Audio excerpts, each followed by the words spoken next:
3 tips for you to save more costs on shipping. As an Amazon seller, knowing how to save more costs on the shipping to Amazon is of high importance. In all, we can summarize 3 tips that are usually cost-effective for international transportation.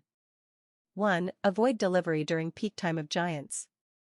Peak shipping times, such as when technology giants like Samsung or Apple publish and sell products overseas, can lead to increased shipping costs due to high demand for shipping services. To save on shipping expenses when sending your products to Amazon, consider scheduling your shipments during non-peak periods. 2. Avoid setting up your shipping plan through China's holidays.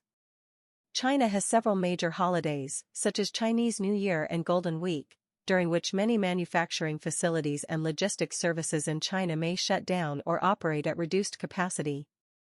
Shipping during these holiday periods can result in higher costs and longer lead times. To optimize your shipping costs, plan your production and shipping schedules to avoid coinciding with China's major holidays. 3. Reasonably use intermodality in your shipping plan. Intermodality enables sellers to find balance between shipping time and shipping costs. When you ship 30% of your product volumes by air and 70% by sea, you can save the shipping costs that air freight could have charged if all the products are shipped by air, but you still win the shipping time with part of your products to rush to the fulfillment center without waiting for them all. By planning your shipments strategically, you can reduce transportation costs and ensure timely delivery to Amazon fulfillment centers.